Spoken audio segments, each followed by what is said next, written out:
Okay, I want to thank Leela for speaking today. And I also would like for all of us to recognize and say hello and give a warm greeting to one of Leela's daughters who's here with her today. So please give a warm welcome to Nyla Lee.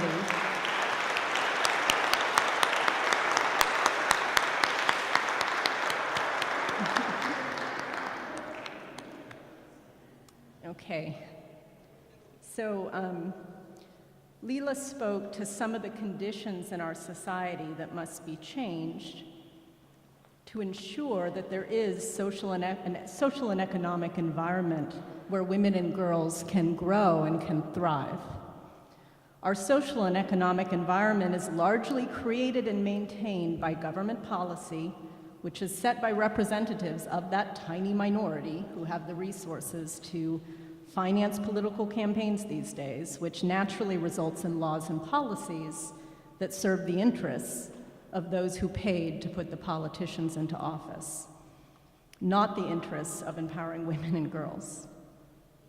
As example, last year, 2015, the federal discretionary budget was $1.1 trillion, more money than most of us can fathom. 54% of that money, almost $600 billion, went to military spending, which includes wars, nuclear weapons, international military assistance, and other Pentagon-related spending. In that same year, funding for food and agriculture, Leela spoke about the importance of fruits and vegetables for children, for girls. The percentage of money that went to that was 1% of the budget. Transportation, which all of us need, 2%. Social Security, unemployment, and labor combined, 3% of the federal discretionary budget. Education was just 6%. Medicare and health was 6%. Military spending was 54%.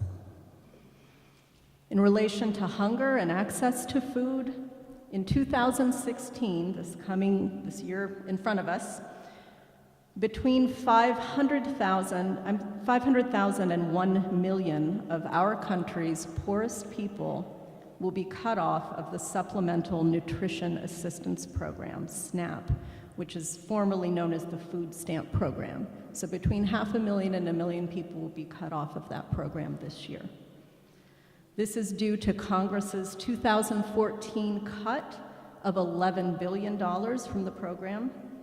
Many states, therefore, resumed a policy of a 3-month limit on SNAP benefits. You get to eat for 3 months out of the year.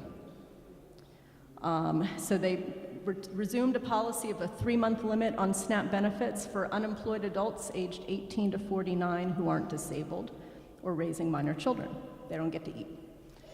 These individuals will lose their food assistance benefits after 3 months, regardless of how hard they are looking for work or how little they earn if they are working.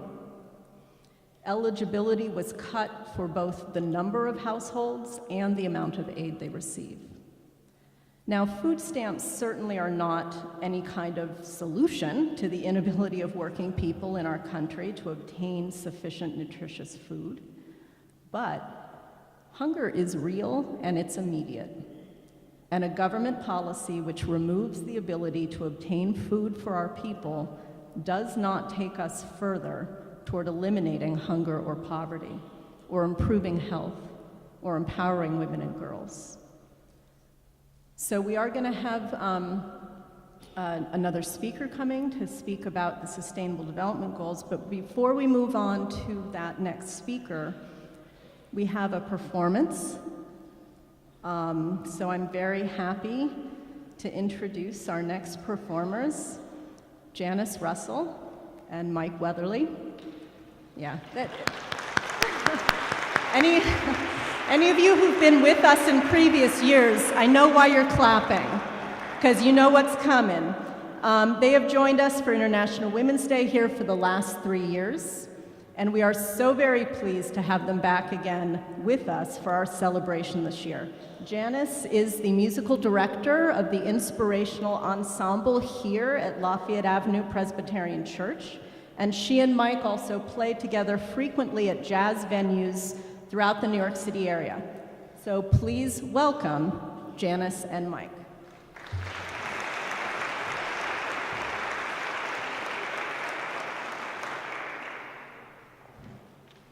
Thank you, Lisa, and thanks for inviting us.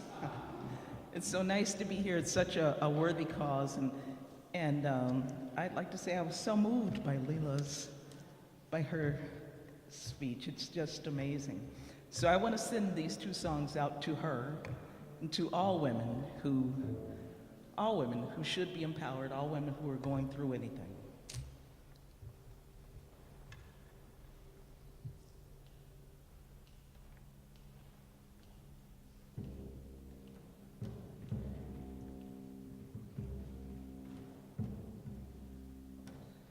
I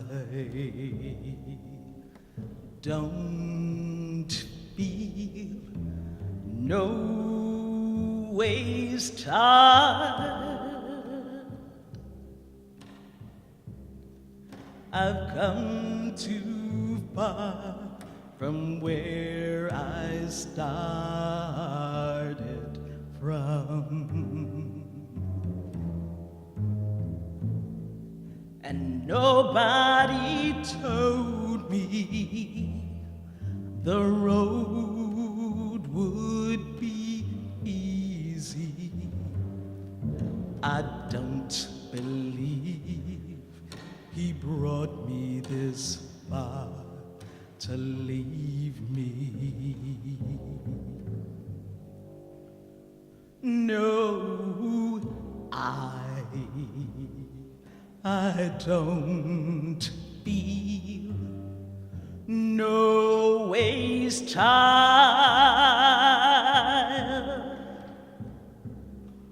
I've come too far from where I started from. Nobody told me this road would be easy. I don't believe he brought me this far. No, I don't believe he brought me this far.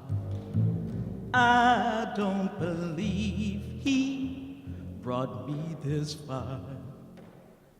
I don't believe that he brought me this far. No, I don't believe he brought me this far. Not to leave me.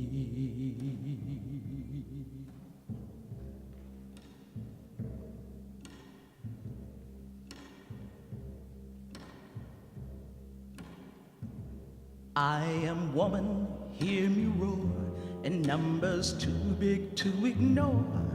And I know too much to go back and pretend. 'Cause I've heard it all before.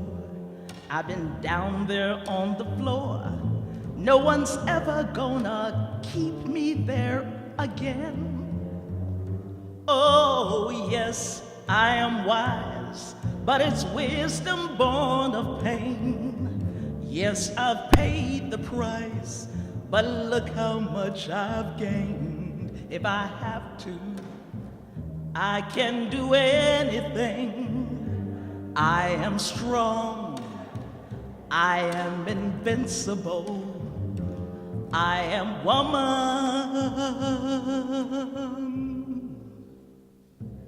You can bend but never break me, 'cause it only serves to make me more determined to achieve my final goal. And I come back even stronger, not a novice any longer. The conviction in my soul. Oh, yes, I am wise, but it's wisdom born of pain. Yes, I've paid the price, but look how much I've gained. If I have to, I can do anything.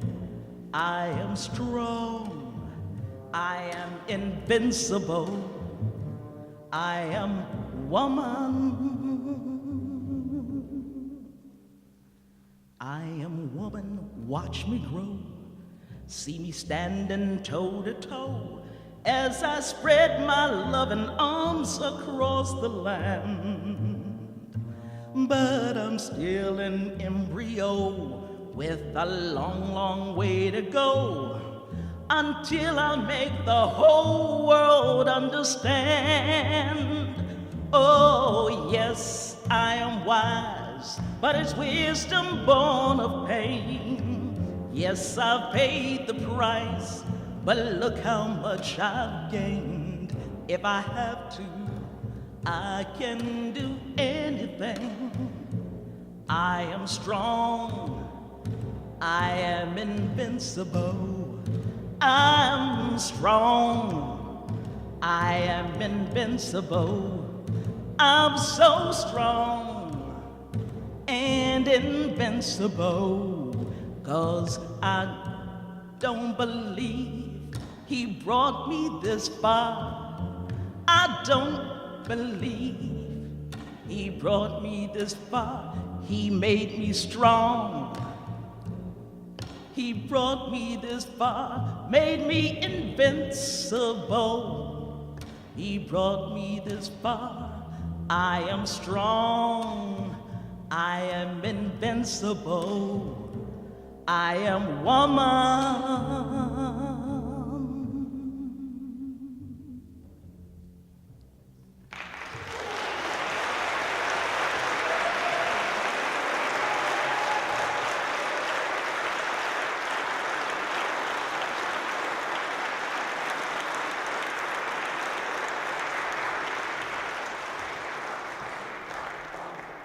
Okay, so thank you so much, Janice and Mike.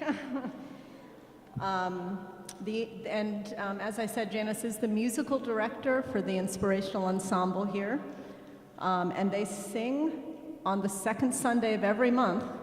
That includes tomorrow. So if you'd like to hear Janice's beautiful voice again, just come right back here tomorrow at 11, and you'll hear it. And one other announcement, the Inspirational Ensemble also is celebrating its 25th anniversary this year.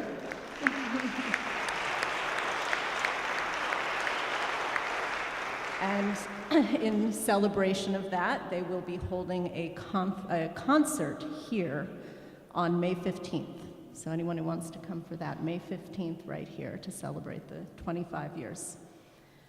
So I also want to take this moment to express our deep appreciation to Lafayette Avenue Presbyterian Church for their long-standing friendship.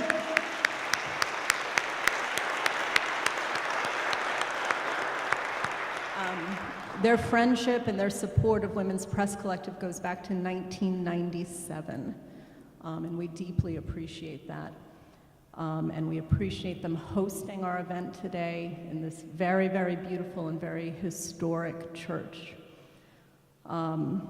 So I'd also like to recognize and thank Pastor Lindsay Borden, who's their interim pastor here, for her support. And now I would like, oh good, okay.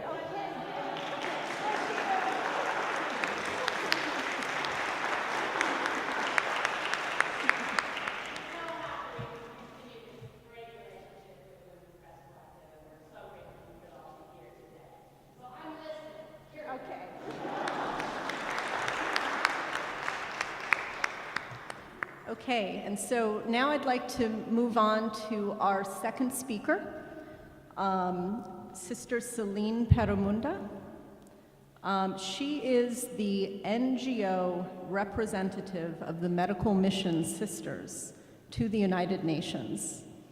That's a position she's held since 2010.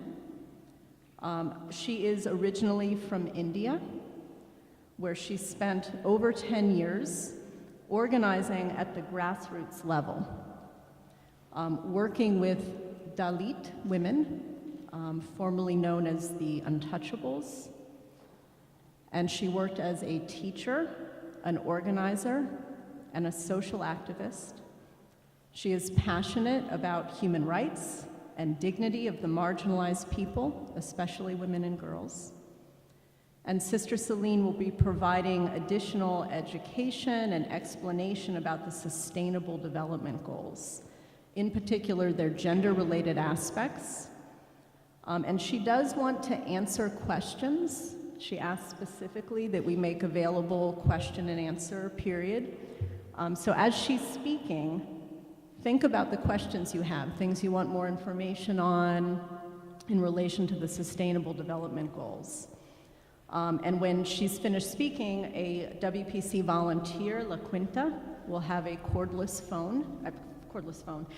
microphone, which she'll take through the crowd so she can come and take your questions. So I do want to ask if, Jimmy, if you can have somebody bring the cordless microphone forward. Oh, they're right there. Okay, we have a different setup. So there's 2 microphones there and there. So those are set up for anyone who has questions. Now I'm looking around to find Sister Celine. There she is. Okay, great. Okay, so please give a warm welcome to Sister Celine.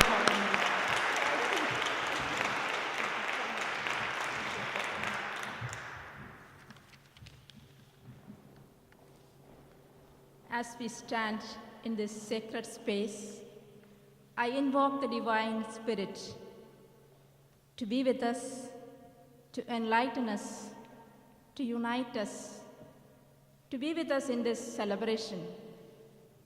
And thank you for that beautiful song. I am woman, I am powerful, and He has brought me so far. It's such a beautiful message. As Lisa introduced, I work at the United Nations as an NGO, that is non-governmental organization. And I wonder how familiar you are with the United Nations. People think that United Nations is somewhere far and I have nothing to do with it. If so, I would say that it is a place where 193 countries speak about development, about bringing peace, about all the issues in the world. And it is not only the diplomats, the high-level people, it's ordinary people like us who want to bring the voice of the people, especially the voice of the voiceless people, the issues of the world. So I was privileged to be there representing the marginalized people around the world. Even though I am from India, I'm not only speaking for the people in India. Our concern is the people who are marginalized, the so-called weak, the so-called powerless. But we are not really not powerless. We have the power. We are in the mainstream. And we need to remind the so-called powerful that stop oppressing us. Stop being greedy. Stop stealing our resources and our freedom. So that is why people like us hanging around at the UN, reminding the diplomats, the powerful decision makers, and we are trying to bring the moral voice. And I must say that in the past 70 years, people are listening. People are looking for faith-based organizations to bring the issues, to consult with them, so that is a positive sign. But if you ask me, is the United Nations able to solve all the problems? No. You know, when we look around, the problems are growing, but so also the awareness. So Lisa asked me especially to talk about the Sustainable Development Goals. How many of you have heard about the Millennium Development Goals? Okay, few of you. So this was started in 2000. The realities in 2000 was slightly different from what we are today. So these Millennium Development Goals were formulated by a few people at the United Nations for those people who are in the developing world or the poor countries. There was no participation of the people. There was no consideration that poor are not only in the developing world. There was no consideration about the environment. So these were all some of the drawbacks of Millennium Development Goals. So their aim was to achieve the 8 Millennium Development Goals by 2015. But when they did an evaluation in 2010, they realized we are far from achieving the Millennium Development Goals. So the Secretary General was asked by the General Assembly to find a way forward. What will you do after 2015? So he asked a high-level panel to come out with some solutions as to how to fulfill these Millennium Development Goals. So then they said it is a post-2015 agenda. So in 2012, there was also an environmental conference going on in Rio, Brazil, and they also came out with a post-2015 agenda as to how to integrate the 3 dimensions of development, that is social, economic, and environmental. So whatever we do, whether it is development or any other thing, these 3 issues are important. Social issues affect economy. Economic issues affect environment. So how to do it in a balanced way? So this is the first time in the history an integrated approach of social, economic, and environmental development brought together. So in the Rio conference, 2 mandates were given to the countries to come out with a set of goals that is called open working groups. From the 193 countries, they chose 70 countries with 30 seats and come out with a set of goals. So they did work hard. There were 13 sessions of open working group. And one positive thing was every morning when the governments were meeting, they had a session with civil society or NGOs like us, asking for opinion, ideas, what are the issues. So they listened to us. It was more of a democratic way of formulating these goals. So I remember on the last day, that is the 13th session of the Open Working Group, happened in July 18th, 2015. We sat there till 10:30 night, and the meeting went up to 4 a.m. So that shows it wasn't easy for the countries to agree to certain things. There was always a pull. The vested interest of the developed countries and the demands of the least developed or poor countries. So it's not very easy to come together. But anyway, they succeeded. And the last day, the chairperson of the meeting said, I want to thank Pope Francis for being with us in this process. And he also asked the delegate from the Holy See or Vatican to thank Pope Francis. So that was the time I don't know how many of you are familiar with the encyclical Laudato Si. This is, Pope Francis brought out this not only to the Catholics, but to the whole world. He said, our common home, the earth, should be protected. And he confronted the greed of the corporations, the rich countries, oppressing the poor. And he really heard the cry of the people and planet. So he was even listening or following the UN processes. So that was a very positive moment for me. So while defining the Sustainable Development Goals, there are 17 goals with 169 targets. Targets are how to reach the goals. And now 261 indicators to check whether we have really reached there.